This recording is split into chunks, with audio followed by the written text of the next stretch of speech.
Hello everybody. आज के इस वीडियो में मैं एक बहुत ही अच्छी टॉपिक पर डिस्कशन करने जा रहा हूँ। आपको सब दिख रहा होगा, case law versus case study. आपको पोडियम पे दिख रहा होगा case law versus case study, और ठीक मेरे सर के ऊपर देखो टाइटल लिखा हुआ है, how to prepare case law and case study for exams.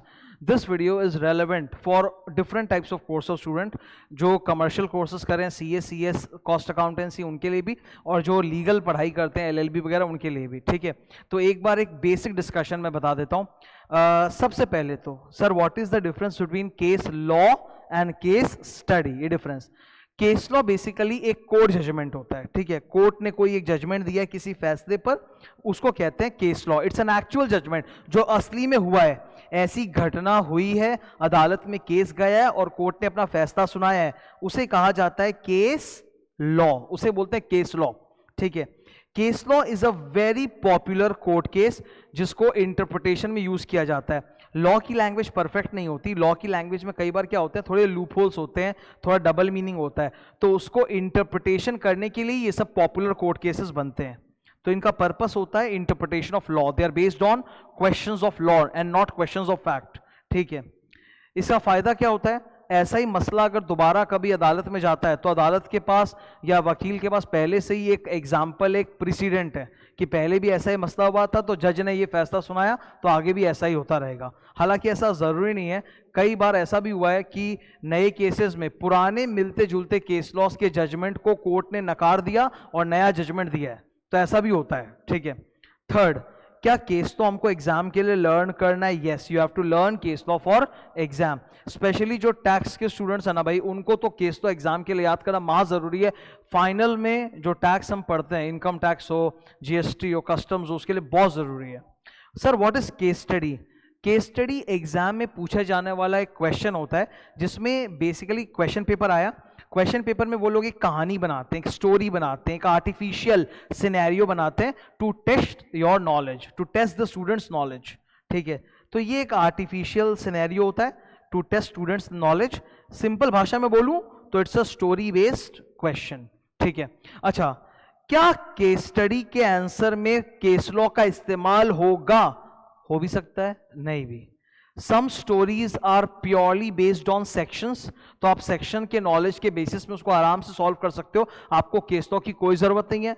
लेकिन कुछ स्टोरीज ऐसी होती हैं जो क्वेश्चन पेपर में केस लॉ नॉलेज को चेक करने के लिए डाला जाता है, तो वहां पर केस लॉ का जरूरत पड़ेगा। तो ये मत सोचना कि for every case study the answer must have a case law, it may और इट मे नॉट।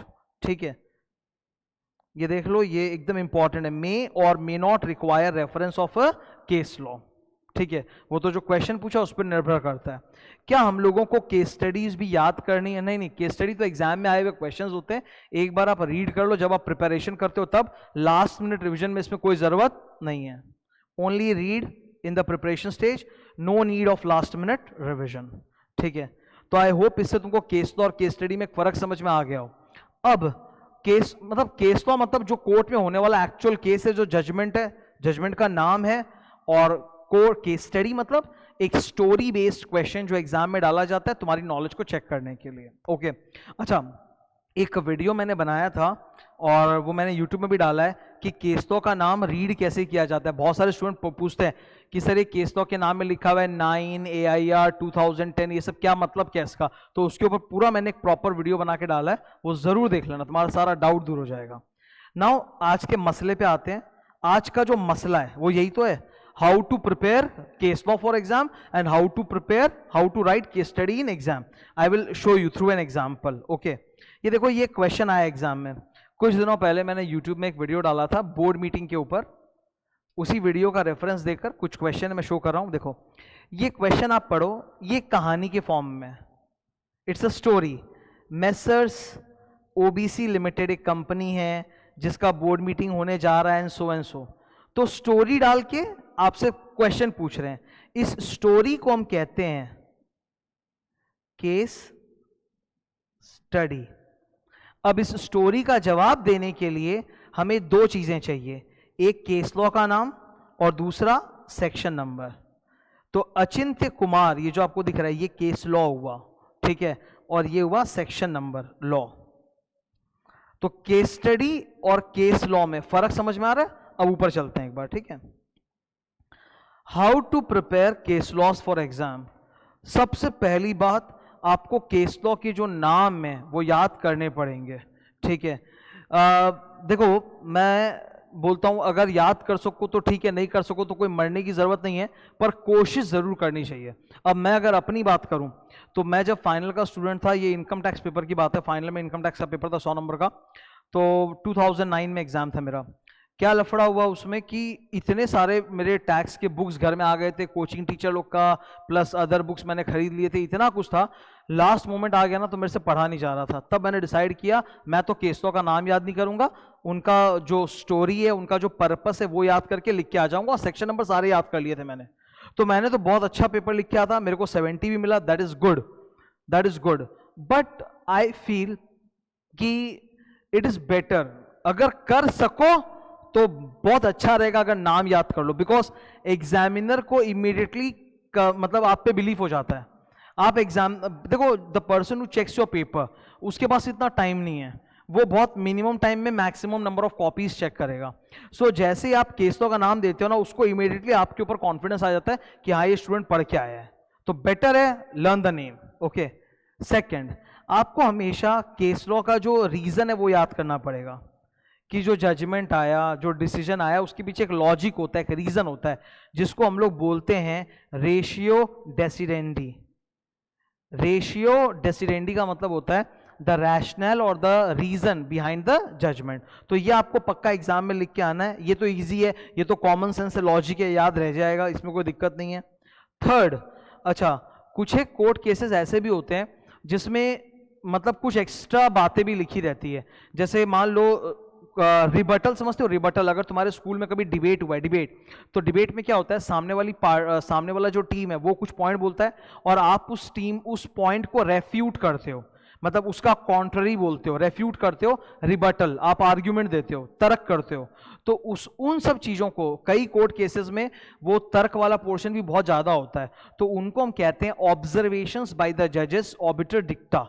तो अगर ये है तो ये भी आप पढ़ सकते हो, एक्स्ट्रा ऑब्जर्वेशन बाय द जजेस ऑबिटर डिक्टा। ये बेसिकली रिबटल टाइप का होता है कि मतलब कॉन्ट्ररी आर्ग्यूमेंट्स। ओके, तो ये हुआ केस लॉ प्रिपेयर करने का तरीका। कोई भी केस लॉ पढ़ो तो 3 चीज पे फोकस करना है। याद क्या करना है? Name of the case, okay.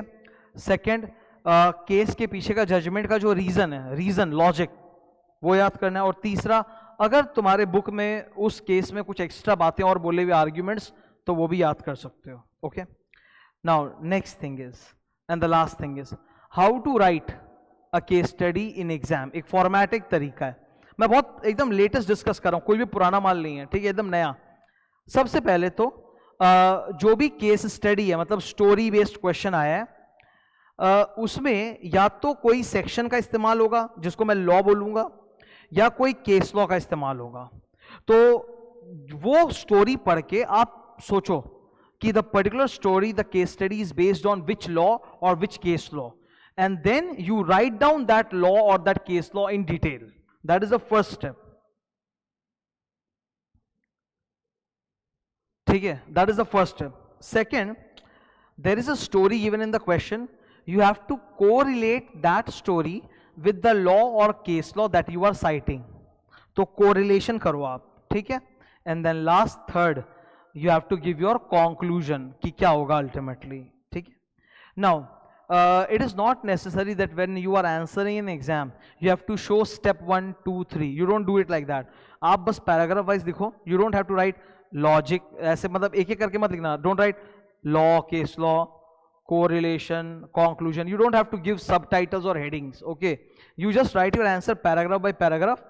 Sometimes क्या होता है ना, step 1 and 2 cannot be written separately, वो मिक्स होके एक साथ, या step 2 and 3 cannot be written separately, वो मिक्स होके एक साथ, दैट इज पॉसिबल। मतलब you may have to reduce it to 2 steps, ऐसा होता है, नहीं तो क्या ना रेपिटेशन हो जाता है। सपोज मैं बहुत अच्छे से फर्स्ट पॉइंट में लिख चुका हूं, अब स्टेप 2 में मैं फिर से वापस लिखूं क्या बैठ के पूरा, that will be a time waste, okay, that will be a time waste. तो या फिर 2 में जो लिखा हूं मैं उसी के अंदर कंक्लूजन भी घुस गया है, तो I don't have to write the conclusion separately. तो प्लीज अंडरस्टैंड कि there is no clear demarcation कि हर बार 3 स्टेप्स रहेगा, समटाइम्स 2 स्टेप्स भी हो सकता है। ये देख लो मैंने लिख दिया है। ठीक है, you don't have to create 3 steps in every answer. अब देखो in this question how I have answered, ये केस स्टडी था, स्टोरी बेस्ड क्वेश्चन। तो सबसे पहले पोर्शन में ना मैंने लॉ बता दिया, ये रहा लॉ, पूरा लॉ अच्छे से समझाया, उसका रीजन वगैरह सब दे दिया। Now in this particular question वो स्टोरी इतना लंबा नहीं है वहां पर कि I have to again create a correlation and show. तो मैंने आंसर में कहीं कोरिलेशन क्रिएट नहीं किया, step 2 was not needed. I have written the case law and the law in detail. देखो आप, इतना लंबा है, देखो just look at this, approximately 9-10 sentences. तो मैंने पूरा वो लॉ अच्छे समझा दिया है। And in the given question ऐसा कोई लंबा स्टोरी नहीं है कि I have to relate it, तो कोरिलेशन की जरूरत ही नहीं है। Straight away I am going to the conclusion part, ये रहा कंक्लूजन। तो ऐसा मत सोचो कि 3 स्टेप्स होना जरूरी है, कई बार 2 स्टेप्स में भी काम चल जाता है, ठीक है। सो बहुत सारे स्टूडेंट्स का डाउट रहता है how to prepare case law and how to write case study in exam. तो आज वही मैंने पूरा अच्छे से डिस्कस कर दिया है, तो ये काफ़ी यूजफुल रहेगा, ये टैक्स में भी और लॉ में ज़्यादा तो टैक्स में यूजफुल रहेगा। Okay, thank you.